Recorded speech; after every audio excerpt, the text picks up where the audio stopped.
Oh yes, good morning and welcome to the Uganda We Want program here on Church of Uganda Family TV. First and foremost, apologies for starting in a little bit late. We do apologize for that, but yes, we are here and we are going to be taking you through a very important discussion. Of course, the role of citizens in ensuring that we have peaceful elections, of course, after and before, even during the elections, all that period of time. How do we, as citizens, ensure that we are going to be able to have a peaceful period of that time? Now, remember, we have so much, we put everything into the government. How can the government ensure peaceful elections? But remember, everything starts with us. If the government does everything, but you, the citizen, you're not well, then trust me, things will not work out very well. So it is important that you yourself, as a citizen out there, know your responsibility. Then that is how we can be sure that we are guaranteed of this peace during, after, even before the elections come 2026. Remember, we even have the elections already. In July, we're going to be seeing the primaries, and even currently we are seeing nominations for the NRM party and all that. So we are already in that period of time. How do we ensure that we have a peaceful period is what we're going to be discussing here today. And it's a pleasure that I am with Reverend Wejuli Daniel, who is the Program Specialist for Spirituality and Religious Structures. He is also the mobilizer at the Interreligious Council of Uganda. And he's the one who's going to be taking us through this discussion. But remember, this program is a partnership between Church of Uganda Family TV and the Interreligious Council of Uganda, which is why, by the way, we are here with him to take us through this discussion. Good morning, Reverend. Morning. It's a pleasure to have you here. Same too. We want to thank God once again for being here and for this noble cause. A stitch in time saves 9. That's right. And it is our role as leaders from different walks of life to say that we mobilize the citizens to see that we have a free and fair elections. I want to greet all those who are viewing and listening to us this morning. I pray that they spare some time and listen in, and after getting what we are going to talk about, they contribute, but also encourage other people to be part of the process. Okay. Yeah, thank you. Wow, very interesting. Now, when we look at our topic today, citizens' responsibility in keeping peace, there are two key words, citizen and peace. Can we start by putting that into a layman's understanding? When we talk of citizens, sometimes other people exclude themselves and say, maybe they are not talking, because now when we talk of elections, people classify themselves in two categories. Others call themselves politicians and others are called citizens. But everybody within the borders of Uganda is called a citizen, including those who call themselves politicians, including everybody within the borders of this country. And when we talk of peace, credible,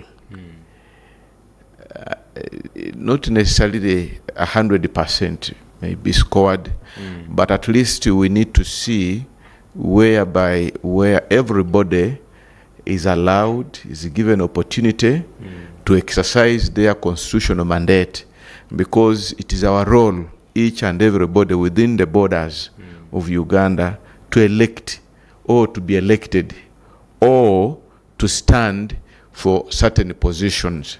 It is a constitutional mandate. So there is no a certain category of people who say, for us, we are the politicians. Therefore, it is a no-go zone. No.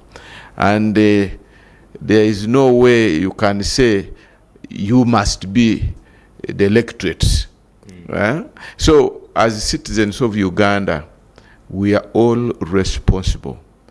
But how do we ensure that the elections are free, fair, and credible? and peaceful before, during, and after elections. And that's why we are here to prepare the nation for the same. And our prayer is that every person, everybody, every institution plays their role well. Because it starts before the elections.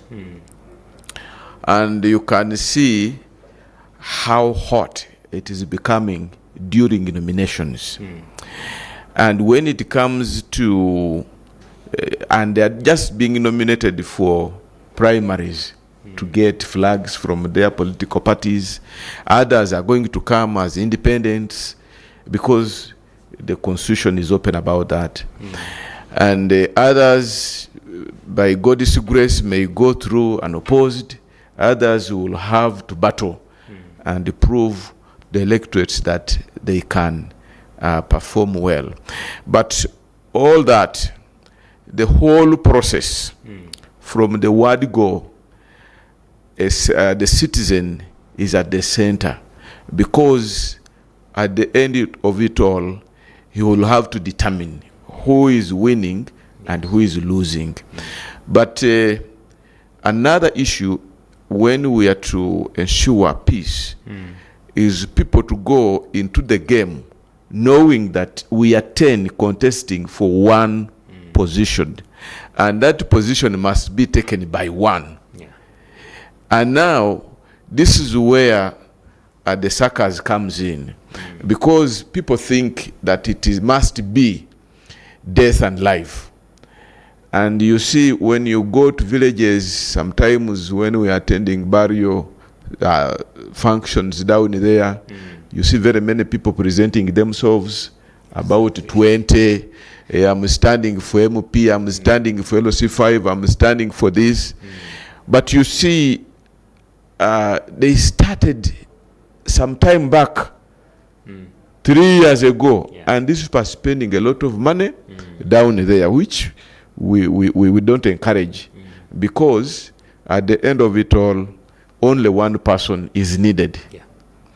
And we should also bear at the back of our minds that we consent and say, so and so took it, and then we go and do other things. But sometimes, after losing, some people resort to violence and tell their supporters that it was not free and fair, I was cheated. And for me, I think if there is any kind of doubt, people should go and sort it out from courts of law than involving wananchi who suffer. And when it comes to suffering, it becomes an individual matter, because they will come and pick you as in particular as a person who was involved in this violence, and they will not take the whole organization or party to be part of you. So when we come here, our work is to remind our people, and indeed people need to be reminded, first of all, to know their role. Their role is to see that they are leaders in place. We cannot deny them that, and we cannot deny ourselves. So being here, it doesn't mean that I'm not a Ugandan. I'm a Ugandan citizen, and I also have a right to vote, but not to be voted because I'm a clergy. If I want to go in for politics, then I have to resign from this way and tell the church I've gone for politics. So then another issue of how we can ensure free, fair, and credible, and perhaps peaceful elections is to advise. Down there, when you go, you will find some religious leaders. They are still active in service, and they are also vying for the same. They want to stand for political leadership, but the Bible is very clear about that. You cannot serve two masters at a go, because this will cause confusion and commotion in the church you are leading. Because in this multi-party dispensation politics, you cannot be a political, a party belonging to a certain party, and then you come back and lead a church, because a church must be neutral. Is a place for everybody. In your church, you will find that you have NRM, you have NUP, you have FDC, you have DP, UPC, and many others. Yes. Now, when you choose to go with one party and stand as a contestant on a certain ticket from a certain party, then it means that some members in your church will start doubting you. And when they doubt you, you will cause problems. So people will start discriminating one another. For you don't support our pastor, yet he's our pastor. And maybe it may end up with some chaos in the church, dividing believers, and you may leave others behind because they do not support you. So we do not encourage our religious leaders who are in active service to go for politicking. And also, we advise that we don't bring politics in the church or in the mosque, but we encourage the faithful to go into politics, because nobody outside there within the borders of Uganda who do not subscribe to any of the faiths in our country. So when we talk of how do citizens ensure, it means quite a lot. There are issues that we need to help our people to avoid or to distance themselves from. One, to be used by politicians. To use abusive language, provoking others, the young people.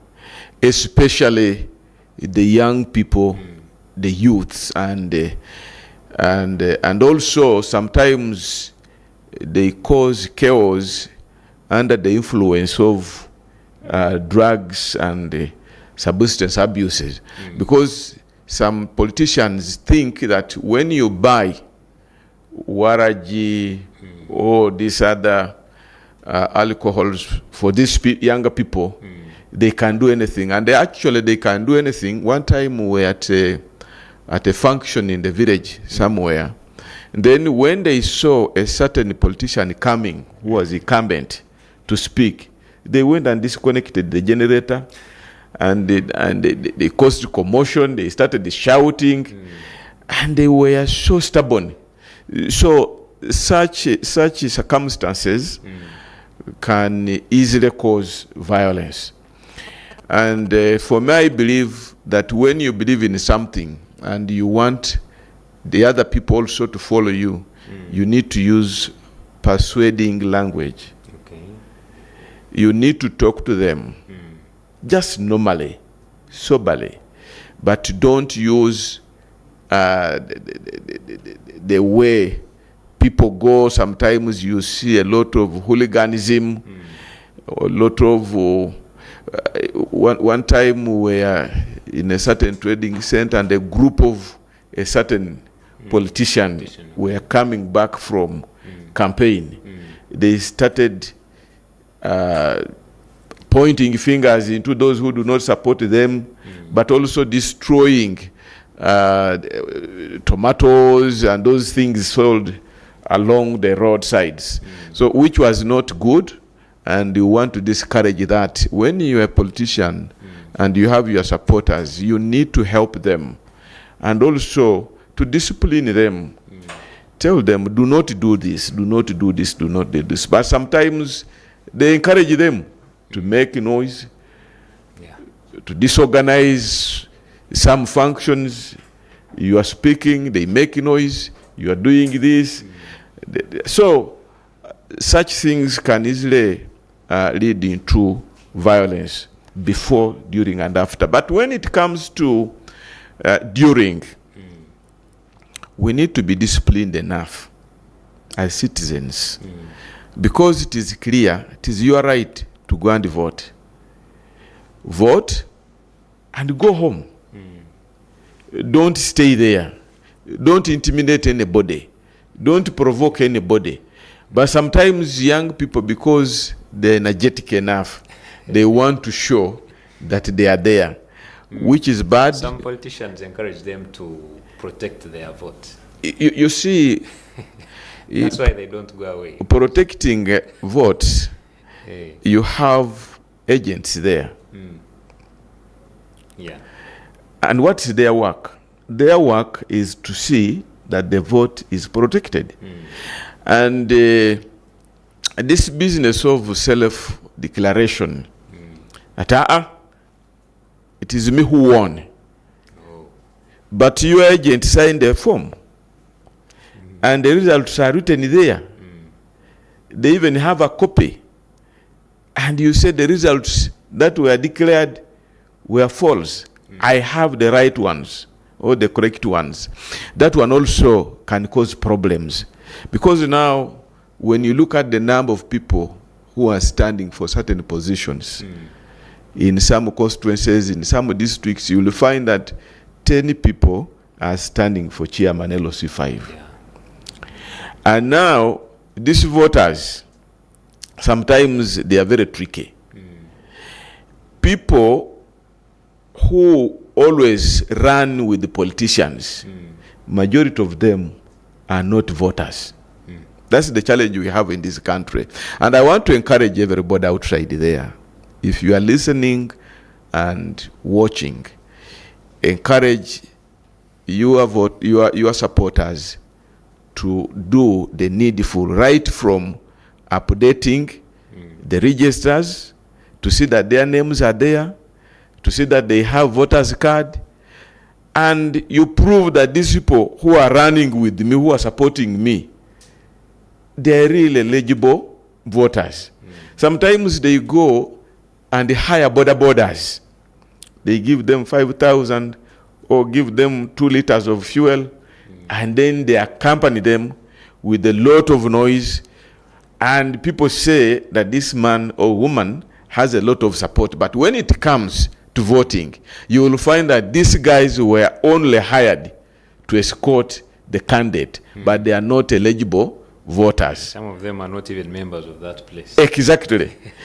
Now, you go to a place and you see politicians ferrying people from different areas coming to support, and others move with their people.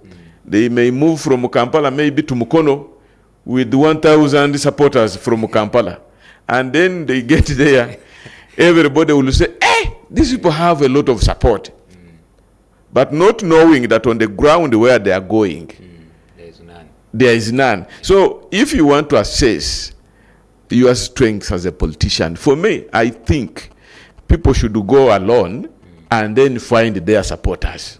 And see how big is the crowd than going with the people in taxis, what others sitting on the top of the taxis, and then they keep on shouting, driving carelessly, and they end up in accidents. And in the cause, we have lost a number of young people who are so productive, and that's a very big mistake. Sometimes politicians That's make. very interesting. Thank you so much, Reverend. I think that's a very good preamble of what we're going to be discussing in the rest of the remaining hour. So we're going to go in for a very short break, and we'll return with more of this until midday. This is Church of Uganda Family TV. Enriching lives. Regulated by the Uganda Communications Commission.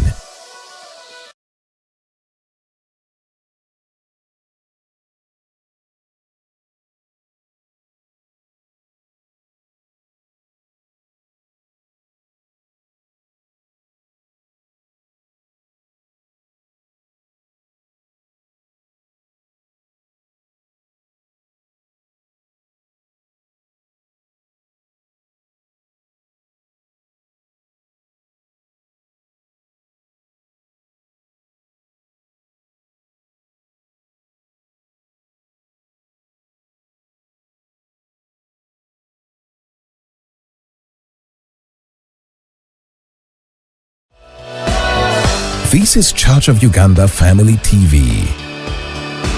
Enriching lives. Regulated by the Uganda Communications Commission.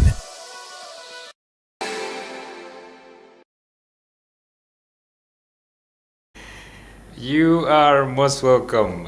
You are watching the Uganda we want, and today we are speaking politics, majorly the responsibility of a citizen in keeping peace during, before, and after this election period that we are entering into, or that we are already in. So one thing that I've already realized is that we should not be disunited during this, because as Reverend was giving us a preamble of the discussion today, we got to realize that some people go into politics as a do or die. I either have to win or I win. So which is not really the mentality for this for politics, because politics is supposed to be service, but it seems people have seen it as some other option of revenue and all those things, like we have been witnessing here in the country. So to first give us a preamble in that, we have our program here. It is a segment called the Archbishop's Moment, and I wanted it to come in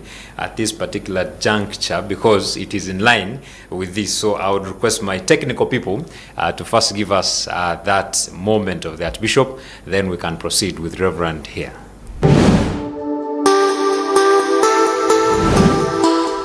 Archbishop's Moment, sponsored by Uganda Christian University, a center of excellence in the heart of Africa. Join the UCU experience now.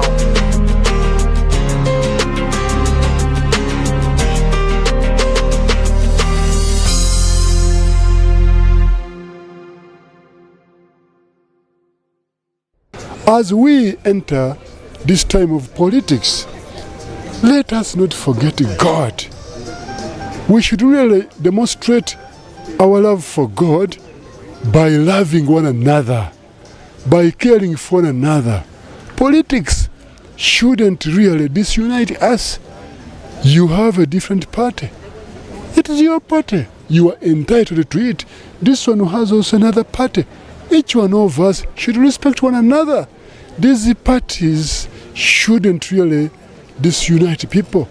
We should really desist from politics of violence, because we are Ugandan, we need each other. We should desist from politics of fighting one another, politics of character assassination, politics of blackmailing. That shouldn't happen. We should continue to promote love one another, whether you belong to a different party, whether you belong to a different region, whether you belong to a different tribe.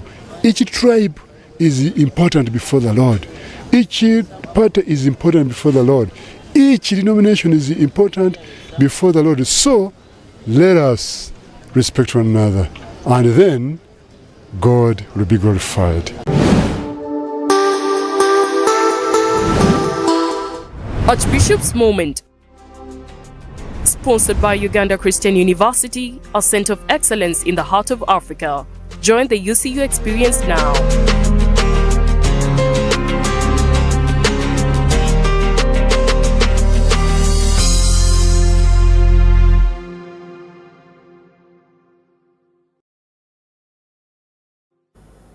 All right, I think we've had it there from the Archbishop specifically, and this also reigns in the same way of a peaceful period of time. Now, we are having differences in this one supports NUP, this one NRM, this one supports that. How do we all come on the same table at the end of the day and make sure that we are not violent? Because if we do not accept this, if we can't harmonize that, if we can't believe that we are all in different parties, then we're not going to have a peaceful election. That's very right. And in this, we need to help our people to avoid some of the following. One, sectarianism. When you're building democracy, you need everybody, and it shouldn't be faith-based. It shouldn't be tribal-based. It shouldn't be even these political parties we see. We want to discourage our people that if I belong to this political party, then I should put a very huge barrier between me and the other person who is in the other party. These parties, for me, I would call them people who have the same thinking, ideology, and if I don't have the same thinking and ideology, and I belong to where I think I fit, it is not a crime. It is constitutional. They also reach somewhere and become a problem where people can get divided. And for us, we think that that's not good for our citizens. What we need to encourage is to say that at one moment, you reach somewhere and discuss. You talk. Because today I was reading from it was an article I on social media where the deputy chief justice was saying that we need to employ a mediation to dispose 313 cases in court backlog. And among the things he was putting out, he was saying that when we go mediation, it gives people room to talk, and it builds relationships, keeps people's relationship. But when they go litigation throughout, and I say, no, for me, I started from LOC1, I have to go up to Supreme Court until I win. And then it will create permanent enmity, and yet these people are neighbors, are brothers, have been friends, they are in the same locality. So we think that politics shouldn't be a tool to be used to divide our people. You see somebody killing someone, you see assaults, you see what. We don't encourage that. But also another thing to avoid is bribery and the demands from the electorates. The way people are spending money, you think elections are going to happen tomorrow. And maybe the next morning. And now our people down there are used to, I don't want to use that that word or term, begging. They think that once someone is elected into a certain position, becomes an ATM. That's true. And if they give them little money, you'll hear them shouting. One time I visited a friend who happens to be an MP. Early in the morning, A queue of people. a queue of people with a lot of demands, Yeah. lists. My child, my what, I've lost my mom, but there is no coffin, I've done this. Everybody. And then I asked him, where do you get all this money? And sometimes they also intend to start funding government programs. And this is where they go wrong. and yes, and let me tell you, sometimes they even make mistakes and tell people, I'm going to bring electricity. I'm going to construct the other road. I'm going to do this. I'm going to construct schools. That language should stop somewhere, because in a multi-party dispensation, you do or you promote what is in the party's manifesto. That's right.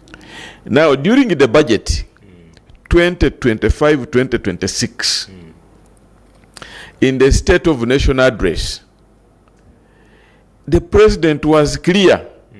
he mentioned the roads he's going to work on. Because why he says, I will do. The budget originates from him and his cabinet. Then it comes here for appropriates. But now, when a certain person is standing for councillor and is also saying, I'm going to work on that road. Huh? They don't add up. They don't have a budget, and even their allowances, they're just something very small. So, the type of politicking, the politics people are doing outside there is also not good, because bite what you can chew at a time. First of all, they are putting there a lot of money. A lot of money. Even if they are giving 15,000 or 10,000 per day, plus transport, plus those who move around them, and some are now being called honorables before even nominations. That kind of politics, when you look at the indicators, they will lead us into chaos. Because they are buying saucepans, they are buying tents, they are buying bicycles, they are doing what, they are giving bursaries. But they don't know what is there, where they are going in the resource envelope. You are spending $1 billion, and then you go to parliament, and you end up not getting $1 billion. Then you will be tempted to corruption. When you go to the district, local governments, people are fighting, they want to divert funds. Because now, President was asking down there, I think, where he is now, in Mpigi. People were complaining about poor road networks, what, and they were saying, you people, explain to these people what happens with 1 billion. If it is not enough, tell us. But I was in Busia, a number of government workers and politicians were arrested because the money is nowhere to be seen. They put there a lot of money, but not knowing that what they are going to get from what they are contesting for is not equivalent to what they are spending. So such things will always cause commotion and conflicts among the citizens. Why have people chosen to go political? So many people, every person wants to now contest. What is there? You see now, politics is no longer leading people to service delivery. But now it is one of the best employing institution. Wow. Because the interview is only confusing this wananchi. They vote you, you go, and you start getting money. That's why, and the type of money these people are getting, they don't target only the salary or allowances, but they go into and see, sometimes there are some good opportunities where some go and manipulate and get some what are these contracts for constructing schools, what they manipulate, and from there they get their earning, which is not good. Sometimes when they go there, they suffocate and they lead to the worker, because they want to recover what they put there.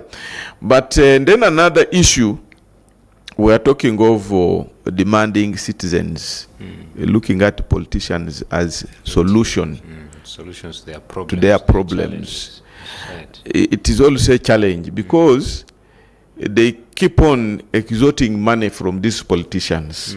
But yet, the majority are not voters, like I've told you. One, yesterday I was listening, Nira, I want to speak from informed point of view.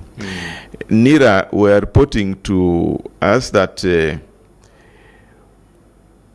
2.5 million Ugandans have gone to renew their IDs. But the new entrants, people who are requesting for national IDs for the first time, the rate is still very low. And the days are running. And their process of getting the ID is a bit, it takes some little time or more time than these ones who are renewing, because the process is a bit long. But these young people, they are so much interested in politics, but they are not so much interested in the process of getting there. They are only eager to see the one they support in the leadership, yet the way of putting those people in leadership, they don't want to follow, because they will tell you, that's wasting time. It takes a lot of time. You waste your time sitting there. And when you ask them, what are you doing? They're almost doing nothing. I want to encourage you younger people who are viewing that if you want to see the leader you want in leadership, don't just politic, run around making noise. No. Go and be part of the process. If they want national ID, go to NIRA and register, and then you get your national ID. Everything, you be following up the process. Don't be taken up by politicking and you forget to do or to go through the process that will lead you to see the leader you want in leadership. So those are some of the things we need to avoid. And then also avoid character assassinating one another. Okay, actually that's what I wanted to ask you about, misinformation and hate speech. Yes, hate speech, misinformation, character assassination, because people will stand, but they have issues, personal issues. Yes. Maybe they are disabled, and then somebody says, oyatalina enyinda agenda wa. They are not going to display and show who has a big nyindo or two eyes, or somebody is limbless, is in the wheelchair. But we have opened up for everybody.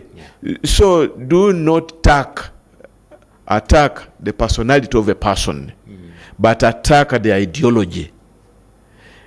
Yes. Wow. If we're saying, I'm going to bring electricity, challenge him. Where are you going to get the money?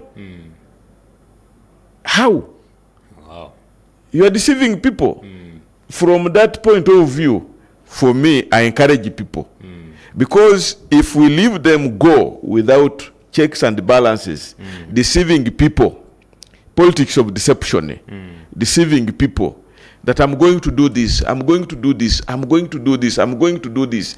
Yet, you have nowhere to get money. And that's why some our legislators, I had the president saying in Ikololo that they are internally displaced members of parliament. They are not in the villages, they are not in the parliament, but they are hiding in the corridors because of the debts, simply because they want to satisfy the citizens down there. I saw one whose car was sold off because of a loan, and it was very unfortunate. Even some others, their electorates have started singing for them songs that they should return home. They are nowhere to be seen. You see, when you attain a title, like I am a reverend, I must first of all respect the title myself. Yes, true. And defend it at all costs. And if I play around with the title, then I will lead many to disaster. So once a honorable, for me, I would like to pray and request my dear brothers and sisters outside there, to respect that title, to be sober, and tell people what they can within their means.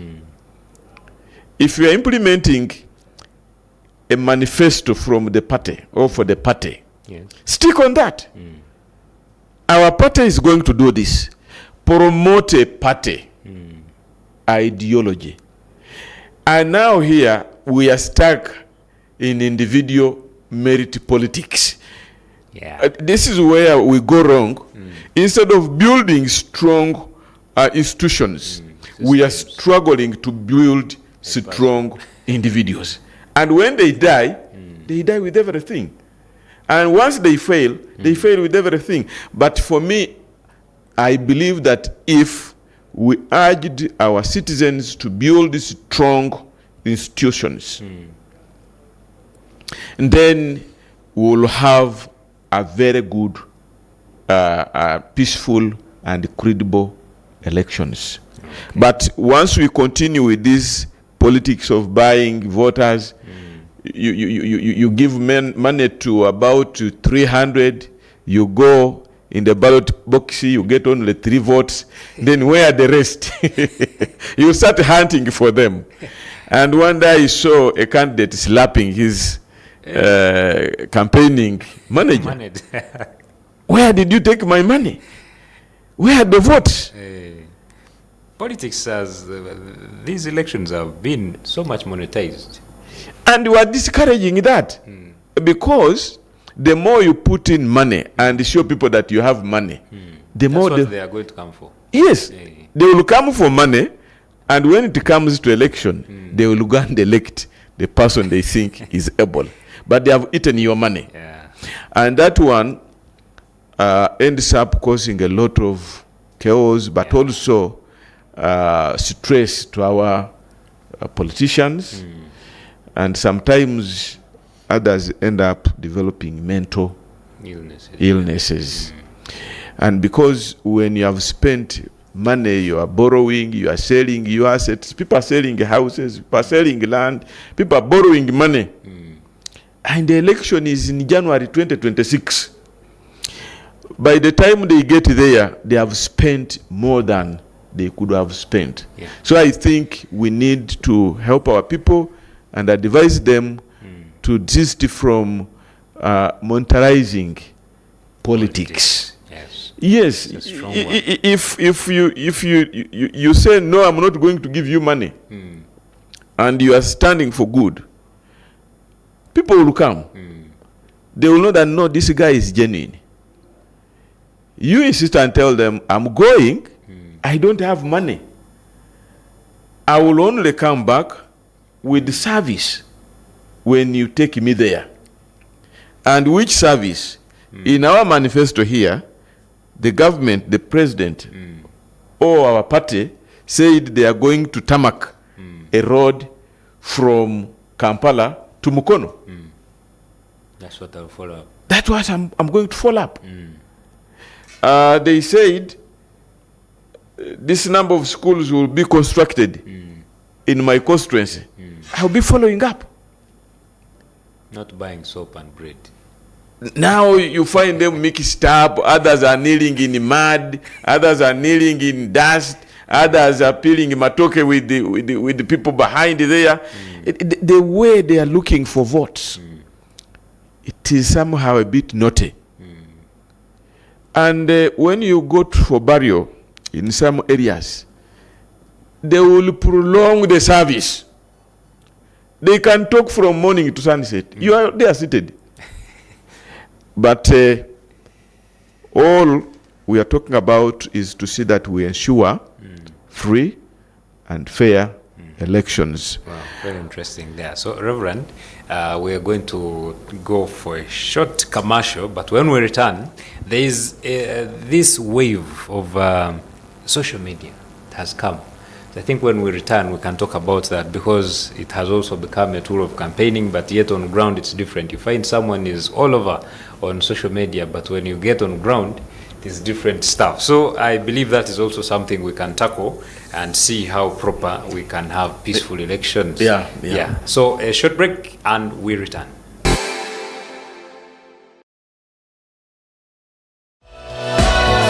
This is Church of Uganda Family TV. Enriching lives. Regulated by the Uganda Communications Commission.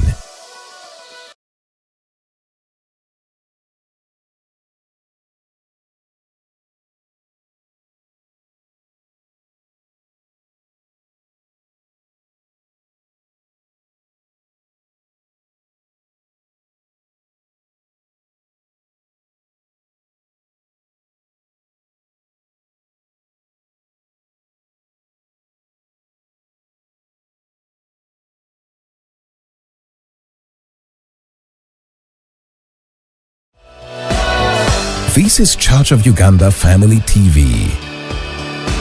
Enriching lives. Regulated by the Uganda Communications Commission.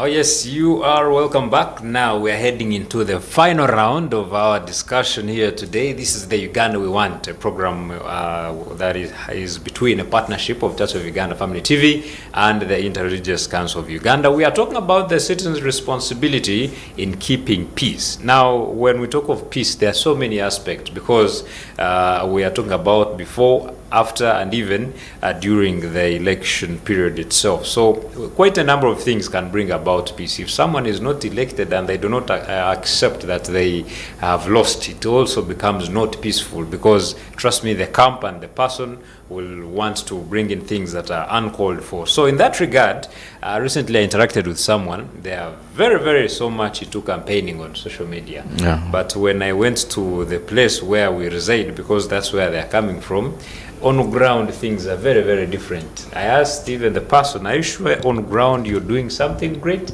And they said, do not worry, people, this is a digital world. And I was like, okay, let us. So, Reverend, in this regard, yes, there are so many avenues of campaigning. But what advice would you give to such people? Because in the end, we are not going to vote from Facebook, we are not going to vote from Twitter or whatsoever.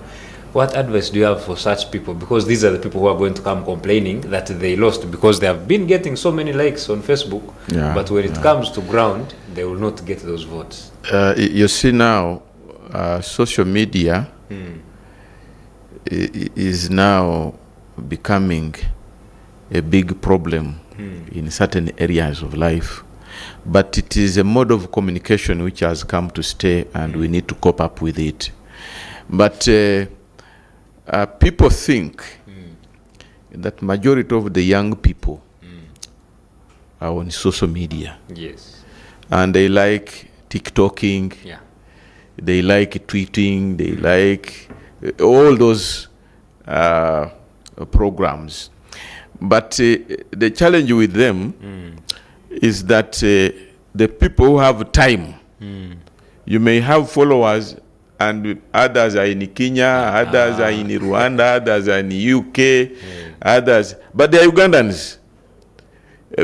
Because their way of following up and being updated with what is taking place home, they use through social media. But at the moment, we haven't reached a level of where Uganda can conduct elections at the embassy of Uganda in USA, in Canada, in the UK, in China. We are still here, physical. Therefore, they need to be so calculative and ask themselves how many people who have time to go and elect have these smartphones and can afford data to be following up on what we are posting there. And the other challenge they also have, which is misleading, is now AI, artificial intelligence, where they cut and paste. During the by-elections in Kisoro,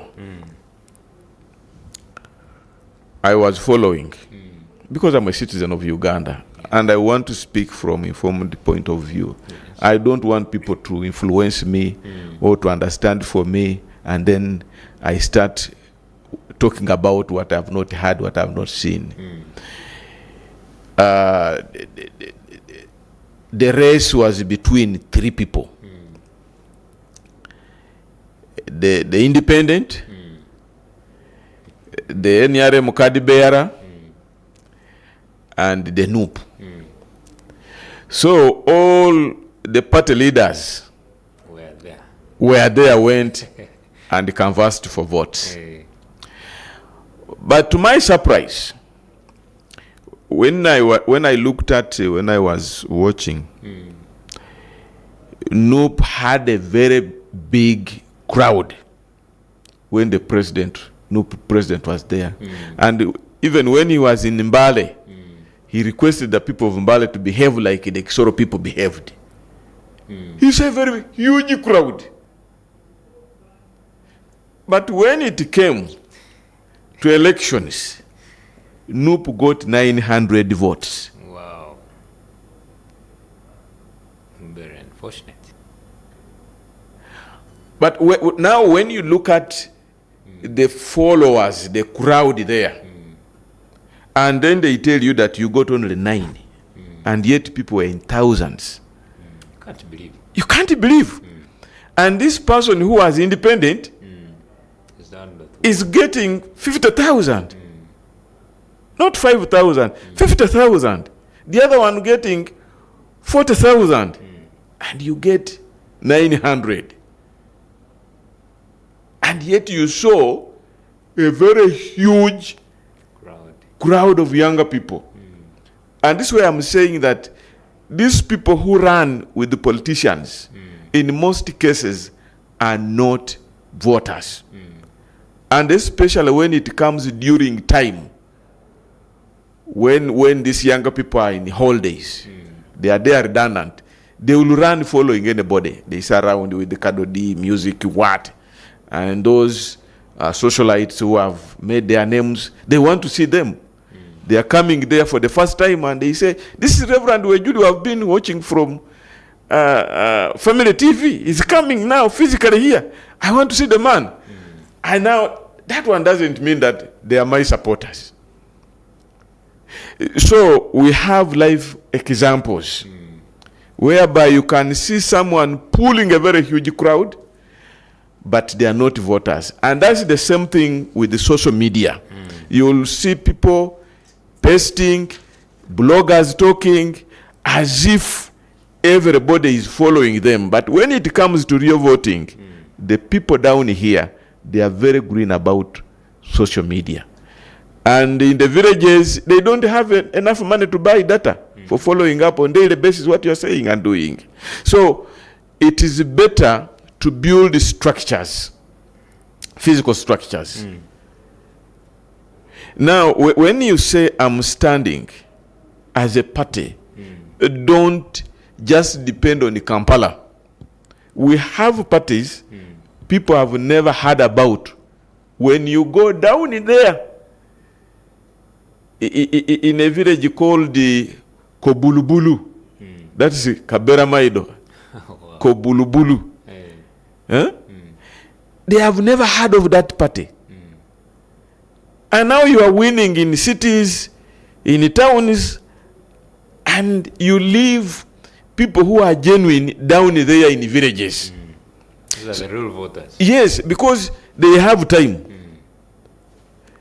And they are easily convinced. On the eve of election,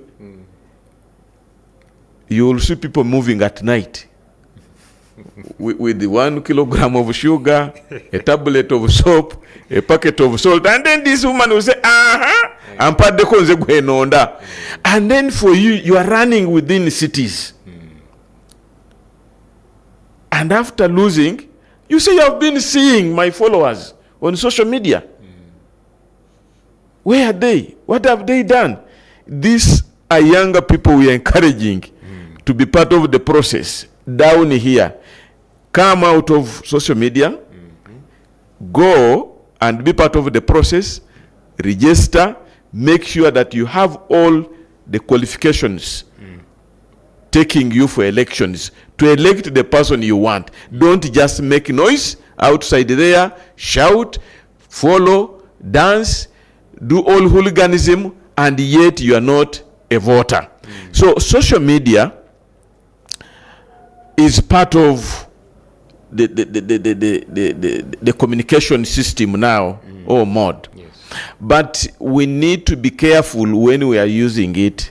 I want to repeat myself once and once again, that people down there, they are very green. And even these younger people who have smartphones down there, and they don't have jobs. They cannot afford data.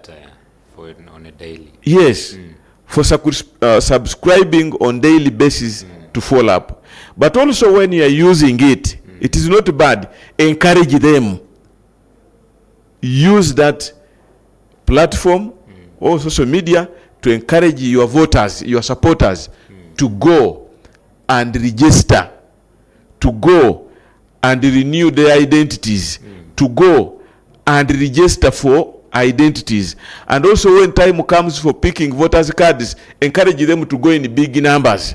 You can use social media to mobilize them, but don't depend on social media to campaign and think that the people you are talking to, they are genuine. Wow. Yeah. Now, Reverend, can we reflect on the past as we prepare for the future? Uganda has been in some post-violent elections, like if we can draw to 2021 elections. How can we prepare and avoid these, not to experience what we experienced the previous term? One is to encourage our people who are standing for political positions to bear at the back of their mind that when you stand 5 for presidency, we have only 1 to win and take it all. Okay. That's one. And when you lose, please do not use deception to console yourself and the members and maybe those who are supporting you, giving you money, and say, I won, but they just cheated me. We wanted only 1 leader in that position. And then another issue is to avoid death and life politicking, hate speeches, discrimination, sectarianism, and encourage more patriotism. Because when things come to the worst, everybody is going to lose. And we don't want to see blood. We don't want to see people dying because of politics, so and so lost.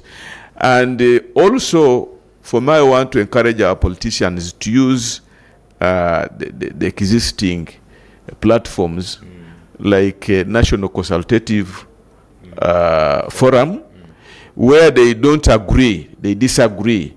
They sit. This is Uganda, and it is enough for all of us. Some of us have nowhere to go, even if we have passports. We just go and visit those countries and come back home. We are permanent here. So if we have some challenges and we do not understand one another, don't encourage these younger people to go on the streets, but seek other means of reconciling, but also solving some of the problems you are facing and challenges. Because if you encourage these people to go on the streets, automatically you will be inviting the security organs to come in. Because there are people who are innocent. People have come for their businesses, and then all of a sudden they see people running on the streets, rioting. Then sometimes they fool these younger people and they say, no, it is your right, you must be protected. How can you protect somebody who is rioting and you leave somebody who is doing normal business? So the first priority to protect is the people who are innocent, who are not a part of what you are doing. And it is not 100% that when you are doing something, everybody will have to support you. Yeah. For me, when I come in Kampala, I'm coming for my business and then go home. I'm not part of your struggle. So maybe I'll be supporting you, but not that extent. So we should avoid that. And when things go wrong, we need to use those platforms we are talking about, like the consultative assembly, like the iPod. They are there to help us to see that we address the issues of the nation. I like how the Kenyans sometimes do their politics. Last time, it was almost 50-50. Babu Odinga and the current president, His Excellency Ruto. But when things started going wrong, they had to go in the room and said, no, we are going to ban this country. What should we do? Mzee here. So and so, here, let us now have a new cabinet.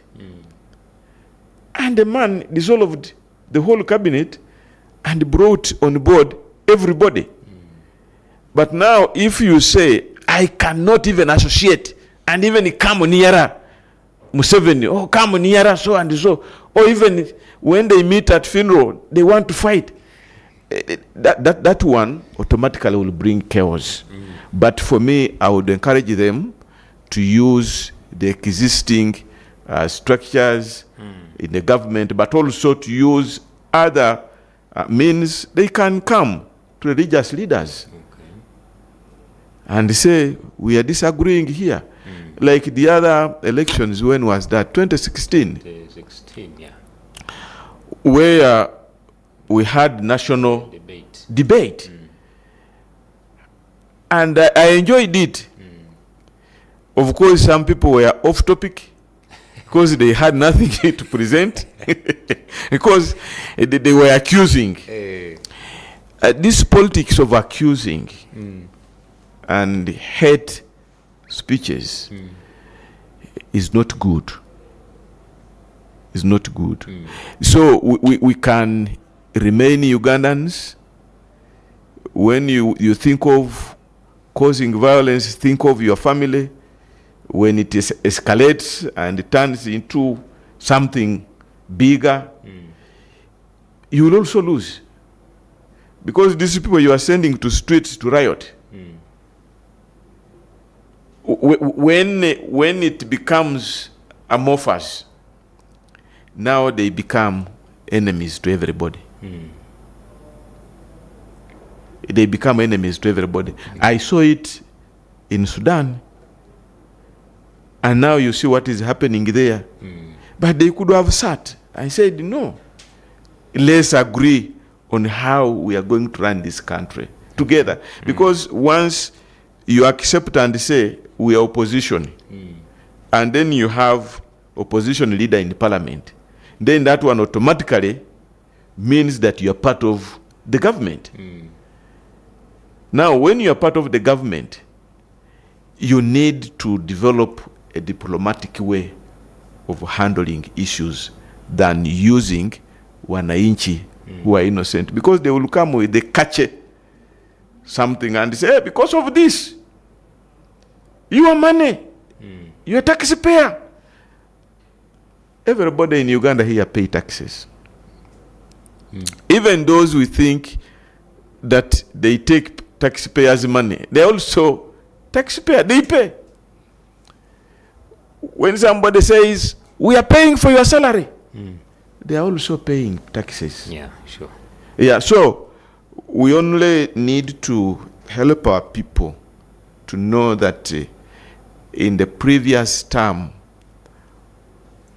of leadership for the 5 years, people in Uganda have done a lot. Maybe somebody has bought bricks, wants to put up a smaller building. Maybe somebody has put up, maybe somebody has educated their children. Maybe, and then when you come in with the violence, you'll cause a lot of commotions. And sometimes people lose a lot.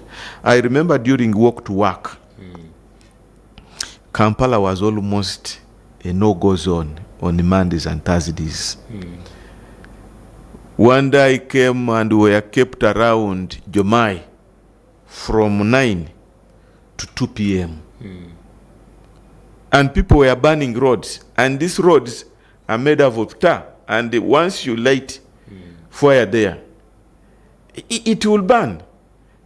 And then eventually they will develop into potholes. And they are expensive roads. So when we are doing this, encouraging these younger people to protest or to claim for their rights, we should also consider government assets not to be destroyed, because it can cause us going backward. Wow. So, Reverend, we are left with a few minutes. Where does the hope lie now as we wind up this program? Where is the hope for a peaceful election period? The hope is there.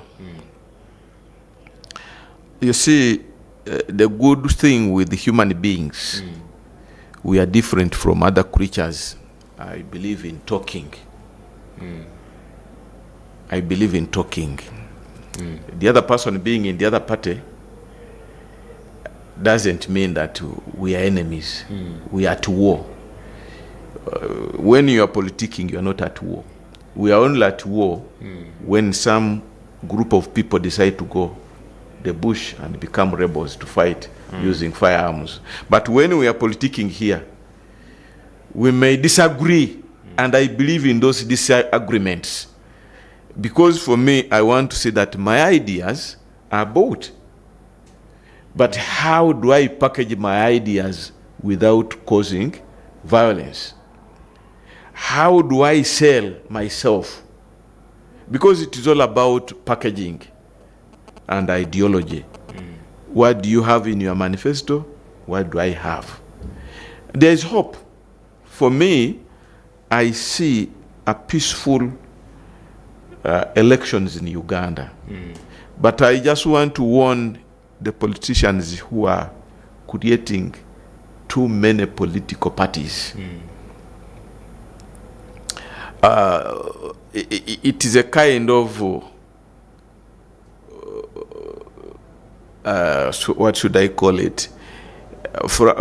Being so fragile, and when you are contesting against a strong party, and then you divide. Now we are going to have over 10 or 25 political parties.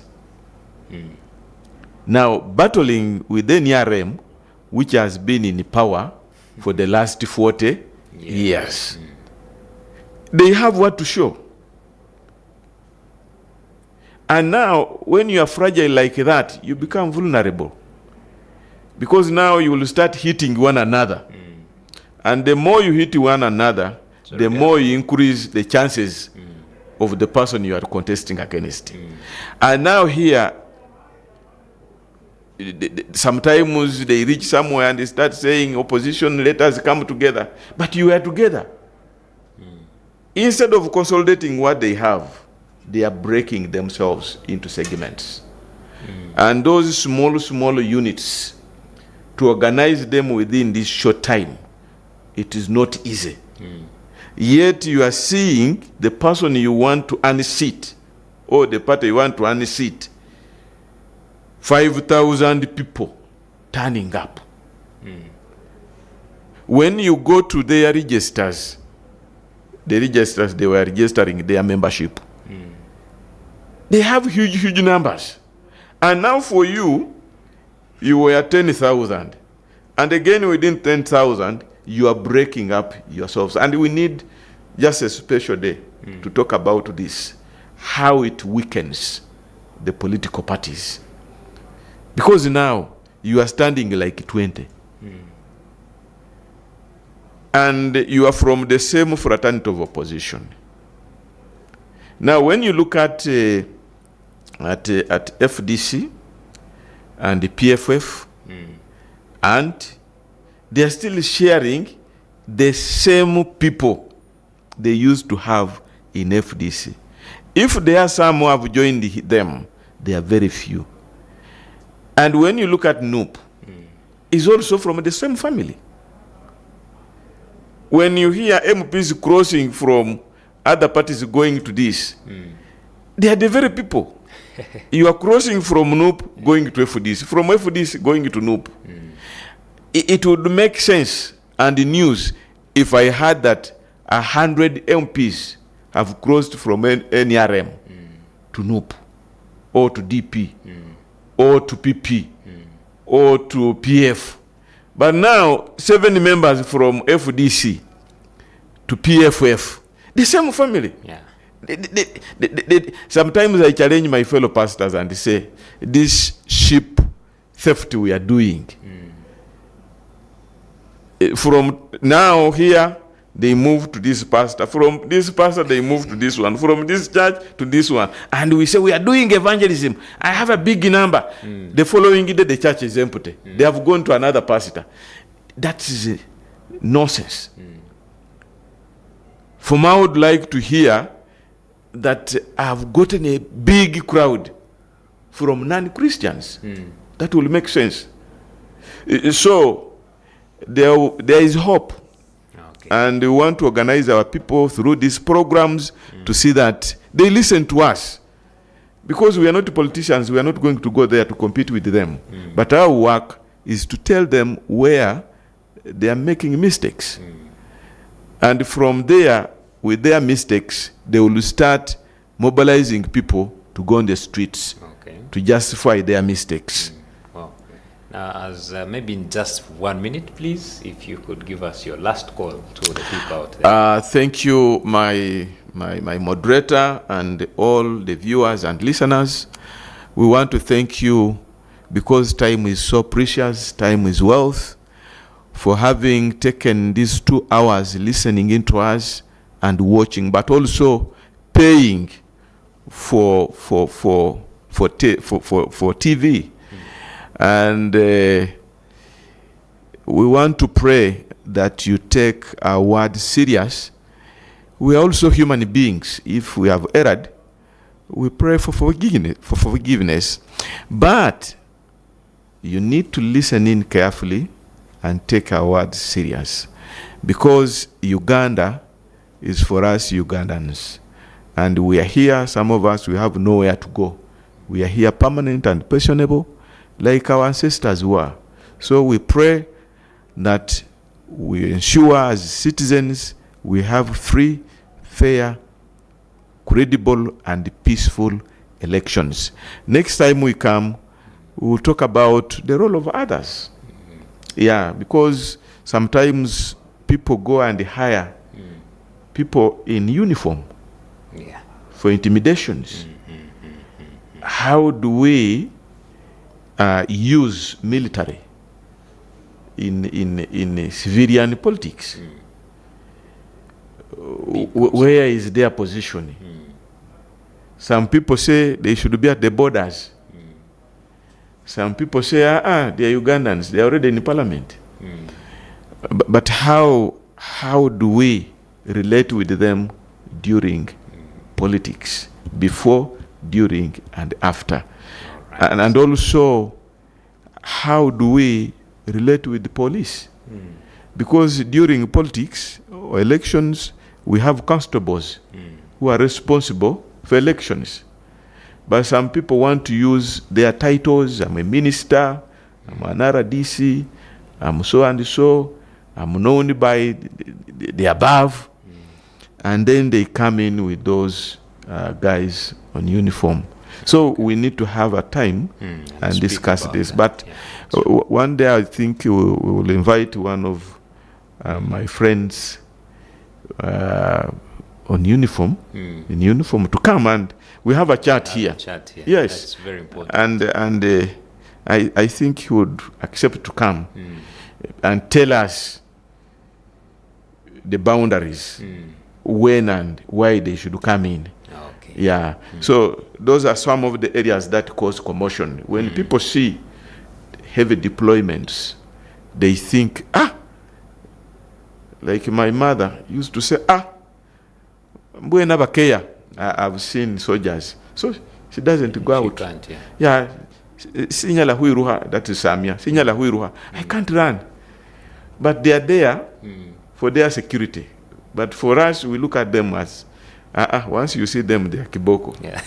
So next time, That is what we shall take on next time. yeah, so you need to, I think my friend from UPDF spokesperson is flexible.